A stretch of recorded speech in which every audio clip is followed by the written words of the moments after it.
पहले जब बारिश हुआ करती थी लोगों को अच्छा फील होता था कि बारिश हुई है, बरसात का मौसम शुरू हो चुका है, कुछ अच्छा होने वाला है। लेकिन अब जब भी बारिश होती है लोगों को डर लगता है, लोगों को डर सताने लगता है कि अब बारिश शुरू हो गई है, अब हमारा क्या होगा। मैं इसलिए बोल रहा हूं क्योंकि अब जिस तरह से पिछले कुछ दिनों से बारिश लगातार हो रही है, बारिश के बाद खासा नुकसान जो है जम्मू के लोगों को झेलना पड़ रहा है। कहीं हम देख रहे हैं कि नदियां जो हैं उफान पर हैं, नाले उफान पर हैं, सड़कें जो है टूट चुकी हैं, गलियों की हालत जो है खस्ता हो चुकी है, लोग बेघर हो चुके हैं, उनको खाने के लिए खाना नहीं मिल रहा। तो इस बार जो बारिशें हुई हैं कहीं ना कहीं लोगों को काफी नुकसान जो है उससे हुआ। आज हमारे साथ दिलावर सिंह मनाज जी हैं और इनसे हम आज बातचीत करेंगे कि जम्मू कश्मीर के हालात के ऊपर, क्योंकि इस वक्त नाजुक हालात बने हुए हैं जम्मू कश्मीर के। हर तरफ आप जहां भी चले जाएंगे कहीं ना कहीं आपको नुकसान देखने को जरूर मिलेगा। दिलावर सिंह मनाज जी हमारे साथ हैं। सर, बारिशें रुकने का नाम नहीं ले रही, सरकार के द्वारा अलर्ट भी किया कर दिया गया है, बच्चों को घर में बिठा दिया गया है और सरकार के द्वारा बार बार यही कहा जा रहा है कि आप अपने आप को सेफ रखिएगा। अभी भी बारिश हो रही है, जब हम आपसे बातचीत कर रहे हैं, क्या कहना चाहेंगे आप? देखिए धर्मवीर जी, मैं तो कहते हैं कि अपने जान माल की रक्षा हमें खुद करना पड़ेगी। हमें सरकार पर निर्भर नहीं रहना चाहिए कि सरकार आएगी तो कुछ होगा। सबसे पहले तो मैं अपने जिस गांव से मैं बिलोंग करता हूं, हमीरपुर से, जो चिनाब के बिल्कुल किनारे पे एक गांव है, जो मेरे इलाके के लोग हैं, परगवाल, गड़खाल, हमीरपुर, कोना, इंद्री पत्तन, ये सारे वो एरिया हैं जहां पे छोटी सी भी बाढ़ आती थी तो यहाँ पे नुकसान होता था। और अब तो सरकार की तरफ से अलर्ट किया गया है। मैं चाहता हूं सबसे पहले मैं उन लोगों को ये मैसेज आपके थ्रू देना चाहता हूं कि वो अपने अपने, क्योंकि अलर्ट अभी 2 दिन का बाकी है, 2 तारीख तक अलर्ट बताया गया है और जिस तरह से आज बारिश हो रही है ये कुछ ना कुछ बड़ा कुछ करके जाएगी। इसलिए मैं उन लोगों को कहता हूं कि अपना जो कीमती सामान है वो अपने घरों से निकाल के कहीं अच्छे ठिकानों पर पहुंच जाइए। अगर किसी को कोई ठिकाना नहीं मिलता तो वो हमें कॉल करे, हमारे से जितना हो पाएगा हम उतना भी करेंगे।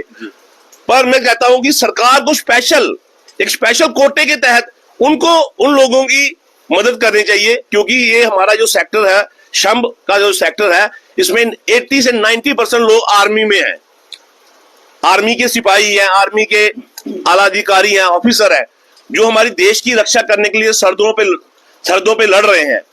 वो अपने घरों से उठकर अपने बीवी बच्चों को, अपने बूढ़े माँ बापों को छोड़कर देश की रक्षा के लिए बॉर्डर पे बैठे हैं जी। पर फिर जिस बॉर्डर पे वो बैठे हैं, हिंदुस्तान के बॉर्डर पे बैठे हैं, तो हिंदुस्तान सरकार का भी ये फर्ज बनता है, अगर उनके बच्चे देश को बचाने के लिए बॉर्डर पे बैठे हैं, उनके माँ बाप को, उनके बीवी बच्चों को, उनके घर वालों को बचाने के लिए पहली प्रायोरिटी पे उन लोगों को मदद होनी चाहिए जो लोग वहां पे, क्योंकि जो चिनाब दरिया है ये कोई छोटा मोटा, जम्मू का सबसे बड़ा अगर किसी को दरिया माना जाता है तो वो चिनाब दरिया है। जब ये अपने उफान पे आता है तो ये बड़े से बड़े पुल, जो 1988 में आपने देखा था, बड़ेगा एक ही पुल था चिनाब पे जो बह गया था। आज स्थिति कुछ फिर से ऐसी ही होने वाली है। जब तक सरकार उन लोगों को कोई स्पेशल ट्रीटमेंट नहीं देती, हम तो सरकार की नालायकी ही बोलेंगे, क्योंकि सरकार का फर्ज बनता है उन लोगों की सेवा करना जिनके बच्चे आपकी रक्षा, आपके देश की, हमारे देश की रक्षा के लिए बॉर्डरों पे लड़ रहे हैं, अपनी जान दे रहे हैं, पर उनके पीछे जो उनके बूढ़े माँ बाप बैठे हैं, उनकी रक्षा के लिए सरकार क्या कदम उठा रही है। आज हमें बड़े ही अफसोस के कारण कहना पड़ता है कि हमारे गाँव में अभी तक कोई ऐसी सुविधा नहीं दी गई जिससे उन लोगों के पास है क्या, उनका मेन इनकम आप सोर्स है उनकी फसल उनकी बर्बाद हो गई। जो फसल उन्होंने काट के अपने घरों में रखी थी खाने के लिए, वो पानी से गीली हो गई, वो खराब हो गई। अभी तक हमारी एडमिनिस्ट्रेशन से वहां पे कोई नहीं गया, वो लोग गुहार कर रहे हैं। और मैं डीसी साहब से भी रिक्वेस्ट करता हूं कि डीसी साहब एक बार आप खुद जाए, आप खुद देखिए कि वो लोग किस तरह से रह रहे हैं। आने जाने की सुविधा नहीं है, वो ना तो वो फोन पे कोई बात कर पा रहे हैं क्योंकि लाइट बंद है, पानी पीने का पानी बंद है, कुछ भी नहीं उनके पास, इन्वर्टर तक डेड हो गए हैं। वो फोन चार्ज कहां पे करेंगे, अपनी बात किसके आगे रखेंगे। जो भी चिनाब दरिया के किनारे के लोग हैं, स्पेशल प्रायोरिटी पे उन लोगों को सहूलियत देना हमारी सरकार का फर्ज है। इसलिए मैं आपके माध्यम से सरकार को यही कहना चाहता हूं कि सबसे पहले प्रायोरिटी चनाब दरिया की रखिए।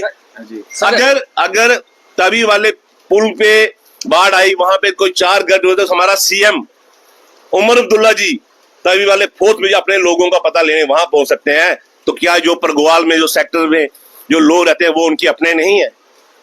उमर जी, आपको भी जाना चाहिए एक बार वहां से, वहां के लोगों का पता लेना चाहिए। वो भी आपके अपने लोग हैं, कोई बेगाने नहीं है। उन लोगों को भी आपकी जरूरत है।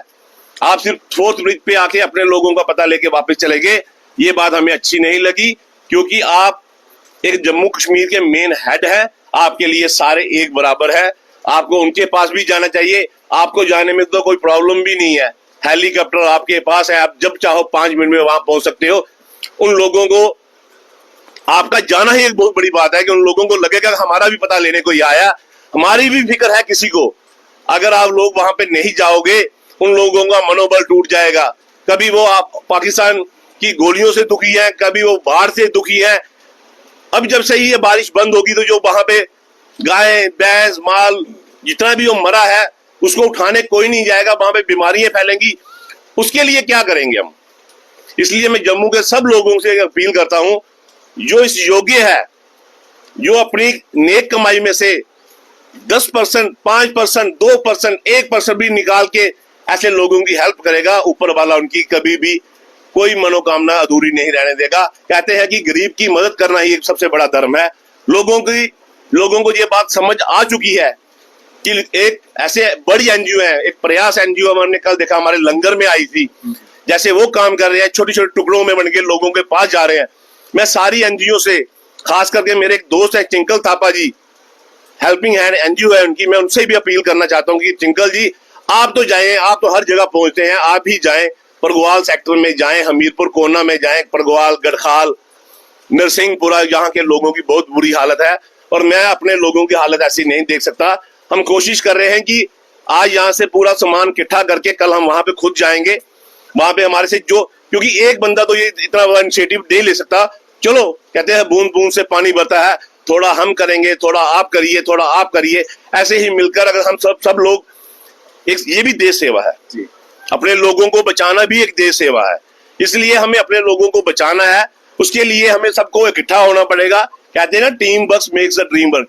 हम टीम बनाए अपनी, कि जो हमारा एक टीम बन जाए, वो सब लोगों के पास जाए। और खासकर मैं कहता हूं कि सिटी के लोगों को थोड़ा सा पीछे रखें, उन गांव के लोगों को जो बिल्कुल बॉर्डर पे है, थोड़ा सा भी पानी फालतू आया तो वो बह के सीधा पाकिस्तान में चले जाएंगे। वहां से आपने कल देखा होगा, एक हमारे वहां के लोकल लोगों ने एक बीएसएफ आर्मी के जवान को पाकिस्तान से ट्यूबों में उठा के इधर लाया है। ऐसे बंदों को सल्यूट करता हूं मैं, कि ऐसे लोग, ऐसा जज्बा हर बंदे के अंदर होना चाहिए जो अपने आप को हिंदुस्तानी कहलाता है। हिंदुस्तानी कहलाना एक बड़ी बात नहीं है, हिंदुस्तान में रहकर जो एक अच्छे काम करना, जो देश के हित में काम करना, वो एक बहुत बड़ी बात है। वो यही एक मिसाल हमारे परगवाल सेक्टर के, हमीरपुर कोना के सेक्टर के लोगों ने बना के दिखाई है आपको पिछले 2 दिनों के अंदर। इसलिए मैं, जितनी भी एडमिनिस्ट्रेशन है, क्या वो फ्लड वाले हैं, क्या यूईडी वाले हैं, क्या वो पीडब्ल्यूडी वाले हैं, हमारे डीसी साहब हैं, डिपकॉम साहब हैं, हमारे एलजी साहब हैं, मैं इन सबसे हाथ जोड़कर अनुरोध करता हूं कि हमारे लोगों को बचा लिया जाए। हमारे लोगों को, बहुत गरीब लोग हैं ये देश प्रेमी लोग हैं, इनका हर घर का एक एक बच्चा आपके लिए बॉर्डर पे लड़ रहा है। आज उनको, उनके घर के जो बच्चे हैं, 20 बच्चे, उनके माँ बाप की रक्षा करना आपका फर्ज है और आपको ही ये रक्षा करनी है और सबसे पहले प्रायोरिटी पे करनी है। इसलिए मैं आपसे एक ही गुजारिश करना चाहता हूं, बार बार यही बात कह रहा हूं, जैसे ही थोड़ी सी बारिश थमती है, प्लीज आप वहां पे जाएं और वहां पे उन लोगों को सहानुभूति दें, उनका मनोबल बढ़ाएं कि हम आपके साथ हैं, सरकार आपके साथ है, सारे लोग जम्मू कश्मीर के आपके साथ हैं, आपको डरने की जरूरत नहीं है। अगर किसी चीज की प्रॉब्लम आती है तो स्कूल दरवाजे, बैंक्वेट हॉल, वो सब दरवाजे खोल दिए जाए कि यहाँ पे लोग रात को आए। अगर कोई ऐसी जगह है कि जहाँ पे कोई लंगर लगाने की जरूरत है, आप हमें फोन करिए, हम वहां पे जाके खाना पानी का लंगर हम जितना हो सकेगा उससे बढ़ चढ़ के कोशिश करेंगे। अपनी सारी जितनी भी संस्थाएं हमारे साथ जुड़ी है, जितनी एनजीओ जुड़ी है, और भी जो अच्छे अच्छे लोग हैं जो हमारे साथ जुड़े हुए हैं, वो हेल्प करने के लिए तैयार है। इसलिए हम आज सारा राशन वगैरह इकट्ठा करके कल हम परगवाल सेक्टर में जाएंगे, वहां पे लोगों को उनकी सहानुभूति बढ़ाएंगे, उनको बताएंगे कि हम आपके साथ हैं, हम आपसे दूर नहीं है। चाहे हम जम्मू सिटी में आगे हैं रहने के, पर हमारा दिल आज भी उसी गांव में धड़कता है जहां पे हम पैदा हुए थे, जहां पे हम बचपन से रह रहे हैं। हम उन लोगों को छोड़ के कतई भी यहाँ पे नहीं बैठेंगे। आज बारिश का मौसम ठीक है, अपने अपने घरों के अपने अपने बच्चों को सेफ जगह ठिकाने पहुंचा के उन लोगों की मदद करने के लिए आगे आए। यही अपील मेरे पूरे जम्मू कश्मीर से। सर, जम्मू कश्मीर का हर एक नागरिक जानना चाहता है कि क्या ये डेवलपमेंट जिस तरह से जम्मू कश्मीर में हो रही है, पेड़ कट रहे हैं, क्या उसकी वजह से ये बाढ़ आ रही है, भूस्खलन हो रही है, या कोई इसके पीछे का कोई और कारण? देखिए, जो ये डेवलपमेंट हो रही है, डेवलपमेंट तो हर कंट्री में होती है, यहाँ पे कोई नई तो हुई नहीं है, पर हमारा कोई सिस्टम ठीक नहीं है। आप यहीं से थोड़ा सा कैमरा पार घुमाइए, वो देखिए नहर की क्या हालत है। ये देखिए, ये टूट जाएगी, पर ये टूटी हुई है, इसको रिपेयर करने कोई नहीं आया। जो तभी से जो नहर आती है bye railway station Trikuta Nagar गेटर class से होती है, आज ये 15 फुट गहरी नहर है, पर 15 फुट का 15 फुट इसमें मलबा आ चुका है। अगर ये पानी लोगों के लंगर मोहल्ले में जा रहा है तो हमें सबसे पहले रोड का काम बाद में करना चाहिए, नालियों का काम सबसे पहले। जो बड़ी मेन ड्रेनेज है उस पे हमें गौर करना चाहिए, क्योंकि हर साल बारिश आती है, हर साल यही प्रॉब्लम रहती है लोगों के लिए। इसलिए फिर हम शांत होकर क्यों बैठ जाते हैं? हमारे पास 150 करोड़ आबादी का देश है हमारा। अगर एक रुपया भी कोई दे ना तो 150 करोड़ रोज का आता है। 150 करोड़ एक दिन की इनकम आती है। अगर एक रुपया भी एक बंदा दे दे, और हमारे हिंदुस्तान के लोग, आपने देखा ही था जब पीछे कोरोना आया तो हजार करोड़, 2-2 हजार, 10-10 हजार करोड़ लोगों ने डोनेशन किया था।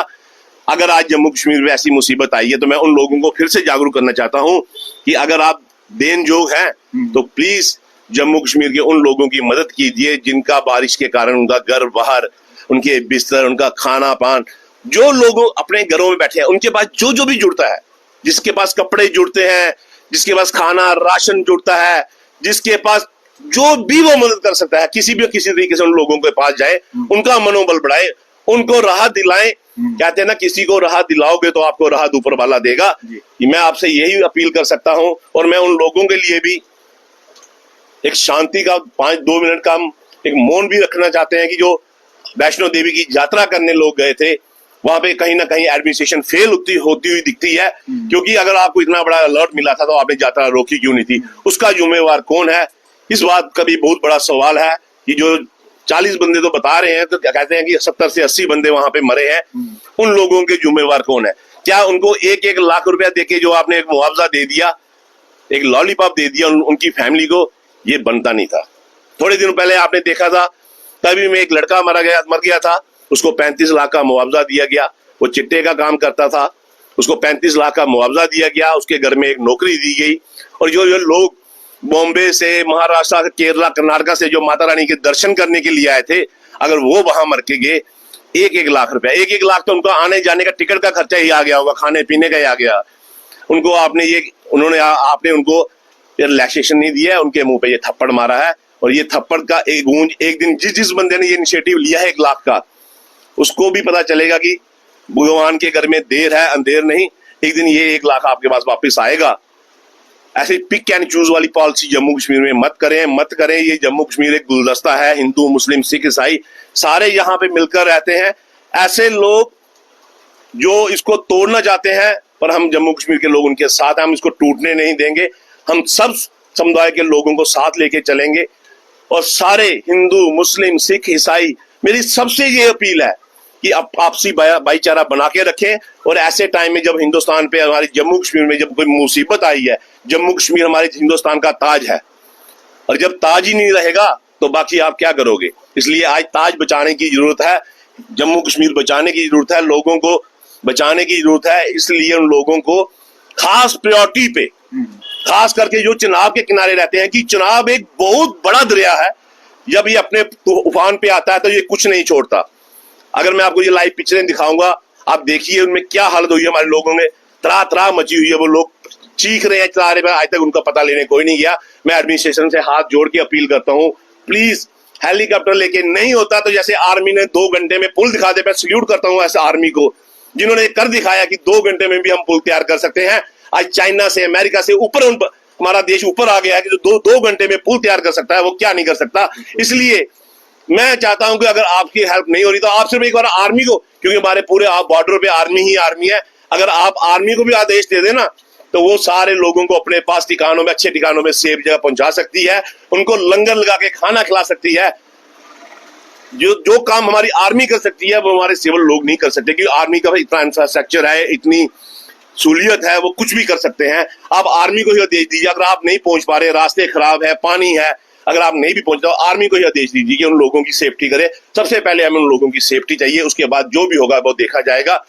हम उन लोगों की सेफ्टी के लिए सरकार से अपील करते हैं कि अब जल्दी से जल्दी वहां पे पहुंचिए, उन लोगों को बचाया जाए। जी, जय हिंद, जय भारत। तो अभी हमारे साथ दिलावर सिंह मनाज जी थे, जो कि जिन्होंने काफी अच्छा मैसेज दिया और इनके द्वारा ये भी कहा जा रहा था कि जल्द से जल्द लोगों की जो है वो मदद की जाए, क्योंकि अभी भी कई ऐसे दूर दराज के एरियाज हैं यहाँ पर लोगों को मदद अभी तक नहीं पहुंच पाई है। तो उसी को लेकर इनका ये कहना है कि जल्द से जल्द सरकार को कोई इनिशिएटिव लेना चाहिए, ऐसे लोगों तक जो है सामान पहुंचाना चाहिए जिनको इनकी बहुत जरूरत है।